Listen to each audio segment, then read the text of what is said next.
Coming up on Locked On Dodgers, the Dodgers lose 1 in Milwaukee. Tony Gonsolin has the best outing of the season.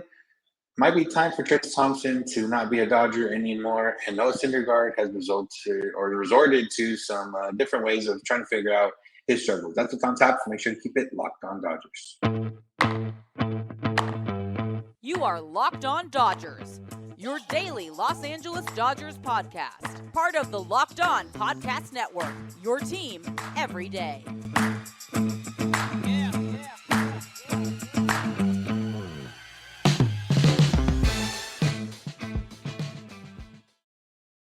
Yo, Dodger fans. Welcome to Locked On Dodgers. We are part of the Locked On Podcast Network, the #1 local sports daily podcast network. Locked On, your team every day.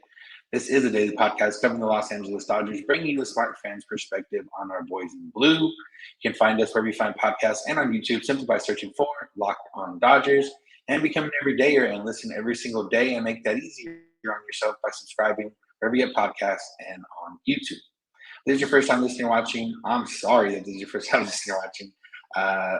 I'm Samperio. I'm usually joined by my co-host, Jeff Snider, although today it's just going to be me. And I am currently recording in a little business room of a hotel in Houston because I spent almost 12 hours in airports and on one connecting flight to try to get home yesterday, and it didn't work out. My flight ended up getting canceled around midnight Houston time and had to spend the night in Houston. And now here I am in a little business room hoping that the sound isn't too terrible. I didn't have any Dodger hats, but the Lakers got a big win, so we're talking about that. All that to be said, thank you for joining us. I'm Samperio. Jeff and I are both lifelong Dodgers fans, and we currently cover the team. We bring the smart fans perspective on our boys in blue every weekday morning, and that's what I'm here to do today. Once again, apologize if the sound is off and this episode's going to be late because extenuating circumstances. But similar to the Dodgers' issues with travel is, or my issue, similar to the Dodgers' issue with travel. Apparently, the Dodgers were delayed coming out of San Diego because one of the buses hit a semi-truck and then had to wait for another bus, and then they had a weather issue, and they didn't end up getting into Milwaukee until about 3 a.m. local time. It's one of those where coming off an emotional series, it's probably due for a letdown on the first game of the next series, especially with no days off, especially coming off of all that travel. So a 9-3 loss, I wouldn't say it's expected. I wouldn't say it's, that's a good thing, but that's the way it is. That's the way it happened. The positive was Tony Gonsolin. Tony Gonsolin had his best start of the season, ended up going 6 innings, did give up 3 runs, although they ended up being unearned runs, even though he did allow a 3-run homer, but the runner reached base by error. That's how things got started. But regardless of, the result, it's still a quality start, which, regardless it depends how you feel about that stat, quality start. But, for him to go 6 innings, that's huge because what we've seen from the Dodgers so far from Gonsolin so far is still working his way up, the inability to go deep in games or to be efficient. And this game, he was finally efficient. He had 11 swings and misses. I think he was through the first 2 innings on 16 pitches. And for the most part, he was cruising. He was, mixing in his splitter, getting the swing and miss. Fastball was touching 94. I think he touched 94 touched 96 a couple times, or 1 or 2 times. So, no, he didn't. He touched 94 a few times. But from what we know of Tony Gonsolin, best outing. Unfortunately, that 6th inning did come back to bite him. I don't know if that 6th inning doesn't happen. We can't say for sure that the relievers don't allow the runs and it's still the Dodgers to don't lose. But regardless of what it is, Gonsolin being back is huge for this rotation. We saw Kershaw at the hot start, struggled last start. Julio's been a mixed bag so far. Noah Syndergaard, which we'll talk about later, just hasn't quite been the guy they thought he was going to be, or even a fraction of what they thought he was going to be at this point. You got Dustin May still finding his way. Well, hopefully the last start against San Diego is going to be something that kicks him in the right direction forward. But So basically, what you're getting out of this Dodger rotation is a lack of consistency. And if anything, Tony Gonsolin's been somewhat consistent in his career.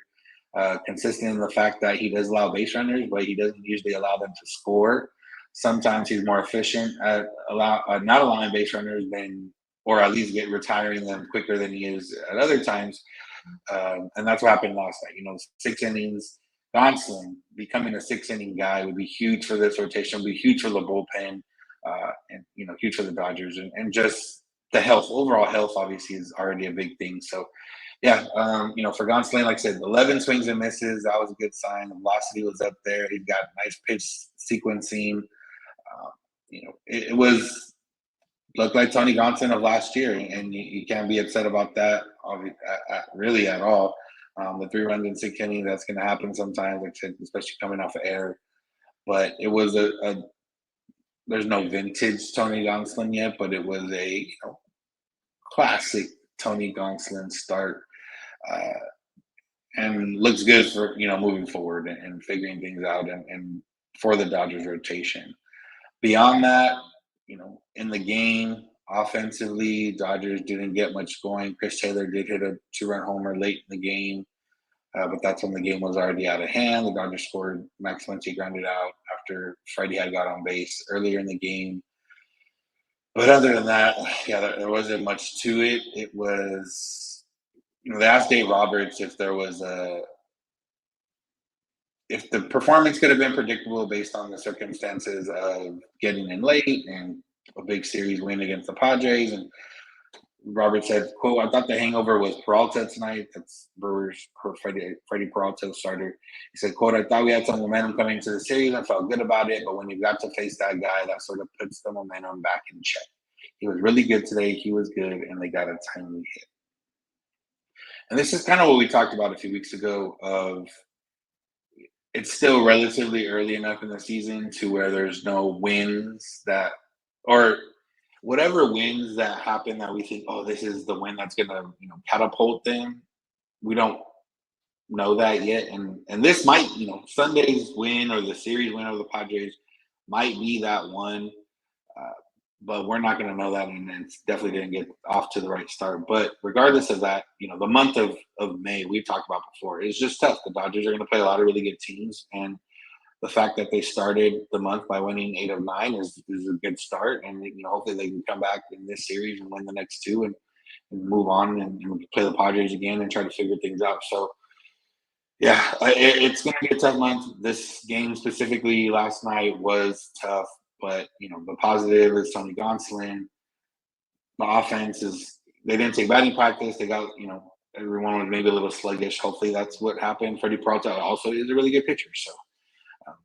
That's just what happens sometimes. So that's it on last night's game. We're going to move on. JD Martinez is supposed to be back on Friday, and I think Trayce Thompson should be the guy that gets moved off the roster in order to accommodate Martinez. So that's what's on tap, so make sure to keep it locked on Dodgers. Today's episode is brought to you by FanDuel.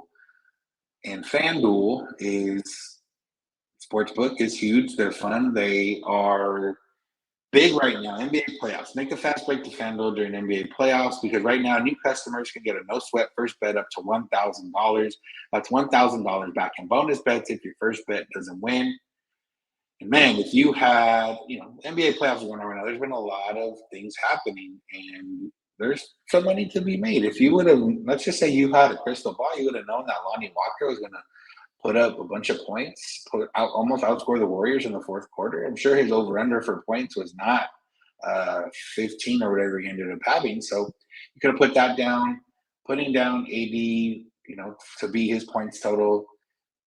If it was every other game, it probably would have worked out. But either way, you can build bets, not just Lakers. You can build NBA bets. You can build MLB bets. You can build out bets, same-game parlays.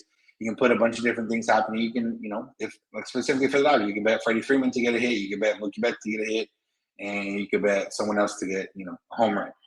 Obviously, that's going to be tougher to hit because home runs are tougher to predict. But regardless, that's what you can do with FanDuel Sportsbook. So go check it out. They got a safe and secure app. You can get paid instantly, and they got great promotions every day. So go check it out. There's no better place to bet all the playoff and MLB action in America's #1 sports book. Visit FanDuel.com/lockedon and get a no-sweat first bet up to $1,000. That's FanDuel.com/lockedon. FanDuel, official sports betting partner of the NBA.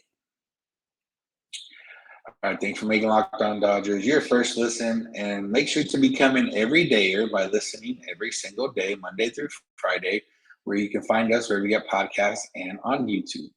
And remember, Dodgers play today again against the Brewers. If you want to listen to the home broadcast, all you got to do go to SiriusXM or get the SXM app and search Dodgers, and you can find the home broadcast for any game. And it's as simple as that. So. All right, so like I mentioned before the break, JD Martinez is getting some ABs in Arizona. He's expected to join the team Friday if everything goes well. And it would appear that, based on how things are going, that Michael Busch would be the guy to become the roster casualty in order to get Martinez back on the roster. I think it should be Trayce Thompson, and no knock on Trayce Thompson. He's a nice guy. He's it was huge for the Dodgers last year, but there's a reason he has been bouncing in and out of the league. There's a reason he didn't play in 2019. There's a reason he didn't play for a team in 2020. There's a reason he only played 15 games in 2021 in the big leagues. There's a reason he was in the minor leagues when the Dodgers traded for him last year, and that's because he's not overall a great hitter, and for right now, what the Dodgers need him for is somebody that can hit left-handed pitching. He hasn't done that at all. He's not hitting any pitching right now, realistically. So he's hitting 069 with the 378 OPS against lefties. Okay, that's bad. Against righties, 238 with the 1027 OPS, which is good.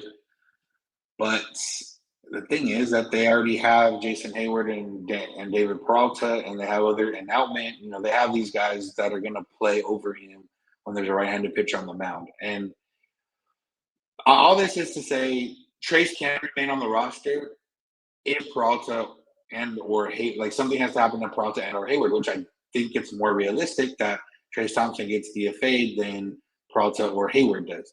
Now, if they feel like, okay, we want to buy ourselves some time, we want to keep pushing the majors, and we want to keep that going, then maybe somebody gets a Phantom IL stint.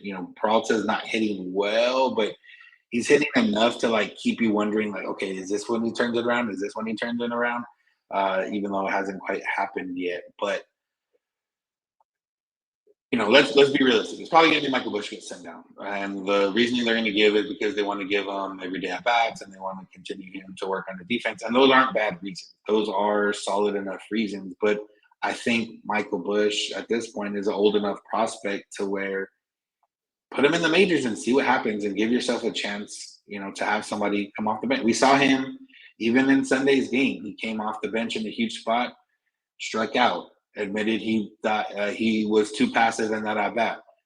Gets a second shot later in the game and comes through and clutch and gets what ends up being the game-winning RBI. So would you have had any, faith in Trayce being able to do that? I don't know. I don't think so. When Trayce comes into the plate, I don't feel any faith at all in that he's going to get a hit or going to contribute. And he's not going to walk either. So, he did walk last night, actually. But for the most part, he's not going to walk. So I don't feel, comfortable with him. And I think at this point, you don't really need another outfielder. You can, between Mookie, Rojas, and Taylor handling the duties at short, and then you got Mookie and Outman and Hayward and Peralta and Taylor who can play the outfield. You don't necessarily need another outfielder with, Busch. He gives you a guy that can play first. He can play second. He can play third. He can play outfield. He's played outfield before. I don't know if that's something that's still in the plans for him. But I just think at this point in his development, it makes more sense for him to be in the major leagues. And Trayce Thompson, unfortunately, doesn't make much sense for him to be in the major leagues at this point. If they're not going to play him against right-handed pitchers,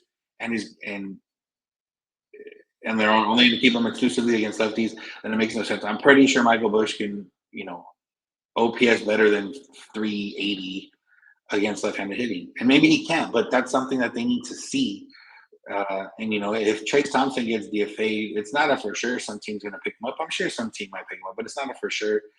There's a chance he may be able to keep him around. There's a chance he clears waivers, wants to stay with the team, and goes down to OKC, and you have him ready in case he figures things out. And maybe that's what he needs. Maybe he needs consistent at bats more so than the other guys in order to kind of find his swing and figure it out.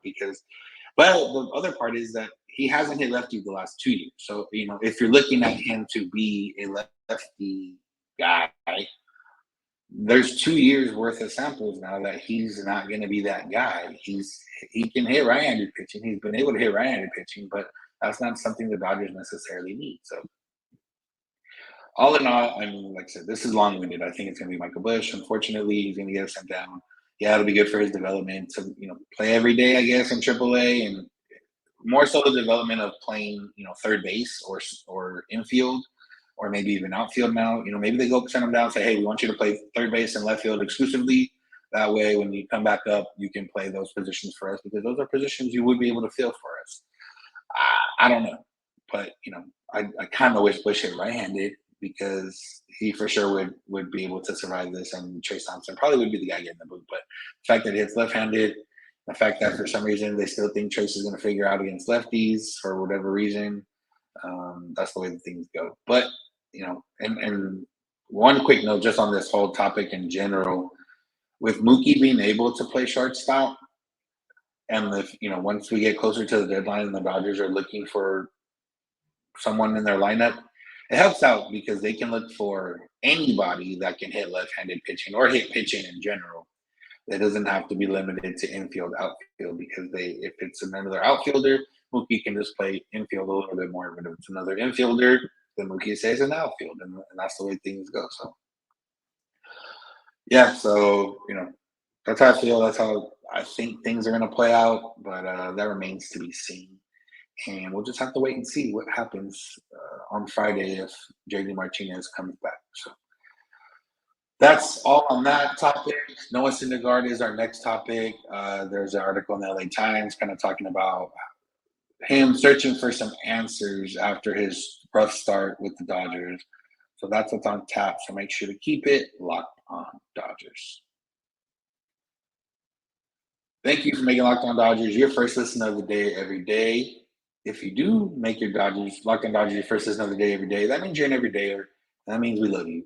But not that we don't love you if you're not an everydayer, but everydayers, how everyone says they don't have a favorite kid, but they really do have a favorite kid. That's kind of how we are with the everydayers. But hey, we still love you if you're not an everydayer. But you might get an extra scoop of potatoes if you are an everydayer. So also, SiriusXM, SXM app, search for Dodgers. You can listen to every home broadcast. Dodgers play tonight against the Brewers. Looking to get back on the winning ways, looking to get back on track. So make sure to listen out for that. And, if you can't watch the game, you can always listen. It's right there for you with SiriusXM and the SXM app. All right, let's finish up. Noah Syndergaard is on the mound tonight, and he's been struggling. Obviously, we know this. We've talked about this. And there's an article by Jack Harris in the LA Times talking to Syndergaard, talking to people around, the Dodgers about Syndergaard. And Syndergaard believes that some of his issues are coming mentally. He described going through Tommy John surgery and the rehabilitation, everything that is traumatizing. And, he still he feels like there's a mental block that's kind of stopping him from figuring out his mechanics, from just letting go and being able to throw the ball and, releasing it and pretty much everything that comes with pitching. And, obviously as fans, we want results, and, we usually don't care how the sausage is made as long as there's results happening. But this is a peek behind those curtains. This is a look into how that sausage is made, how Noah Syndergaard is trying to figure this out. And, you do feel bad. And that's easy. It's easy empathy. Obviously, you may be ruthless and say, I don't care. He's a major league player. You should figure it out, blah, blah, blah. But it's very easy to feel this empathy. We've all gone through things in life where we're not quite performing how you want to, whether it's at work, whether it's, in sports, whether, growing up, whatever the case was in school. Or, there's just certain things you can't get, a mental hurt. There's mental hurdles every day in life, and that's kind of where he's at right now, and he's trying to figure it out. And Noah Syndergaard's from what we've known, really, even from early his career, he was a very confident guy. From social media, we know he's very personable, very confident in himself and his abilities. And for him to be not reduced, but for him to be struggling and going through this, it's well, first of all, commendable on his point that he's bringing it up. But second of all, relatable, and third of all, it sucks. You never want to see a guy struggle because of mental things, and the process of coming back from Tommy John surgery. We've seen a lot of guys talk about it, and they do say it's grueling. Sometimes it's lonely. Sometimes you want to give up. Like, imagine your job is to pitch, and you're whether it's a reliever or you're pitching every fifth day, and you're really good at it, and now you get hurt, and you can't do that for a year. Like, you won't be even if you're the fastest healer in the world. You're still not going to come back before a year, as a pitcher. Now, obviously, we know Bryce Harper came back faster than that, but he's only hitting. So, that's a lot, especially for guys that, some of these guys only know baseball, or, your whole life has been around baseball. You finally made it to where you want to be. And now it's like, okay, you can't play baseball for a year. And you're going to have to work your way back if you want to keep playing baseball. Like, it's not going to be easy to just. It's not like you have to take off a year. You got suspended for a year. You have to take off a year. Like, no, you can't play baseball for a year, or you can, at least not the way you want to. You can play catch at some point. Walker Buehler started playing catch, but that's all you're going to do. And it's taxing mentally. I can see how that comes. And now you're coming back to it, and there's people, a variety of accidents and different things.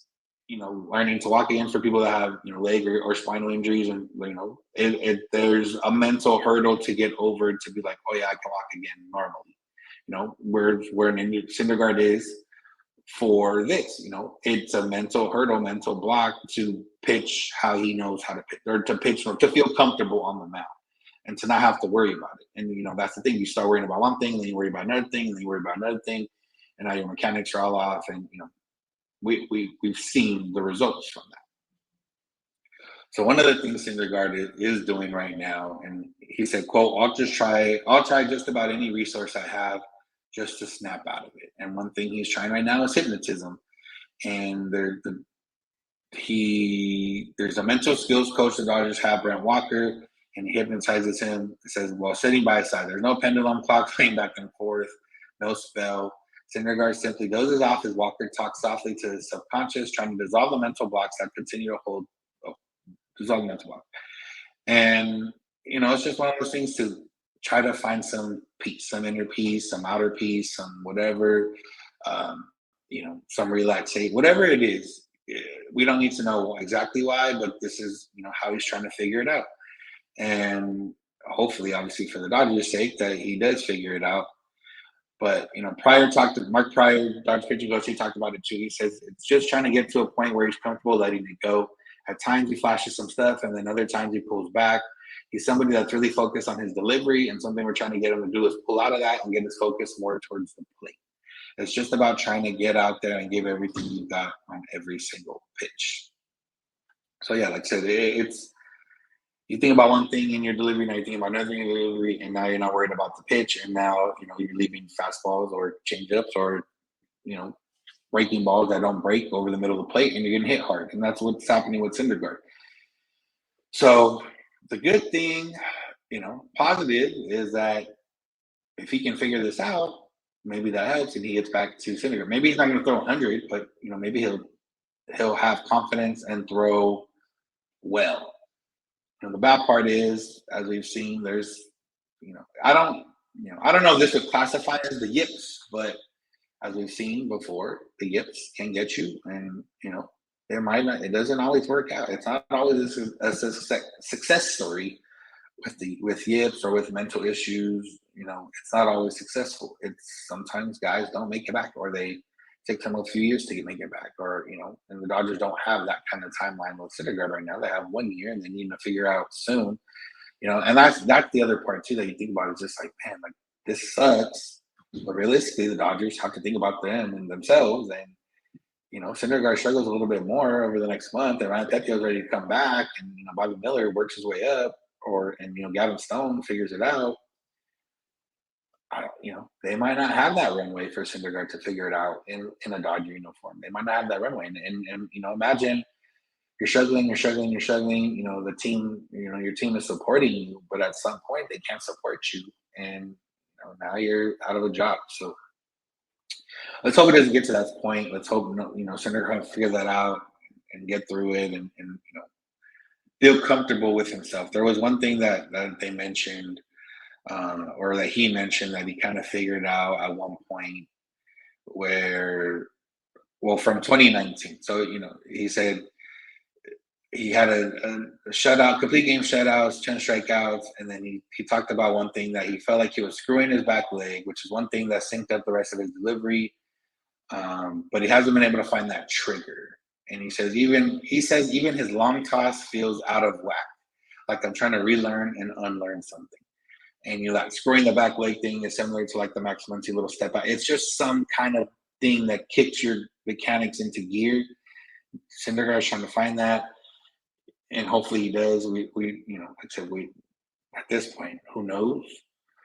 But if it's as simple as one little thing that needs to click, or one little, mechanical adjustment, or one little, mantra maybe that he finds, or something like that just gets him back into even to pitch how he did last year, 3.94 ERA, put 5-6 innings up every start. He was able to pitch out of the pen, when he moved to Philadelphia, how they needed him. Even the Dodgers would take that right now. What they're getting so far is not that. And, like I said, that Syndergaard at this point is only for sure on the team because Gonsolin started the season hurt and Pepio started the season hurt. And, Stone didn't necessarily wow in his first start. So, and the Dodgers have been playing well. They're playing well. If they were not playing well and this was all happening, who knows? But I hope Syndergaard figures out he can get started doing that tonight against the Brewers. And that's going to do it for today's episode. Real quick, this morning, shameless plug, but it's Dodger related. Mookie Betts is starting a podcast/show with Bleacher Report. It'll be in the Bleacher Report app today at 9:30 a.m. Pacific time. He's talking with Christian Yelich. It'll be in the BR app. It should be hopefully on podcasts in the next day after that. But it's going to live in the BR app. So if you don't see it live, you can watch it after. So go check that out, Mookie Betts. He's going to have a show maybe a couple times a month with a different guest every time. So that'll be fun. But that's going to do it for today's episode. Thank you all for listening. Thanks for making Locked On Dodgers your first listen of the day every day. Make sure to check out the Sirius XM or SXM app. Search Dodgers, find every home broadcast for every game. You make sure to come back tomorrow. We'll talk about Noah Syndergaard doubting and the Dodgers win, hopefully. And hopefully she'll be me and Jeff back together, which would be ideal. Remember, you can find us on podcast and on YouTube if you search Locked On Dodgers, which is how you can find us on social media, Twitter and Instagram at Locked On Dodgers. Jeff is on Twitter at Snydog. I'm at Vincent91. DMs are open on all those accounts if you can get a hold of us. You can also get a hold of us via email, lockedondodgers@gmail.com, or via voicemail text at 323-863-5625. We're here every weekday morning, and we hope you'll be with us when you get in your car or if you're at home. Share Smart Device Play Podcast, Locked On Dodgers. And remember, you don't have to agree. You just have to listen. Have a good one.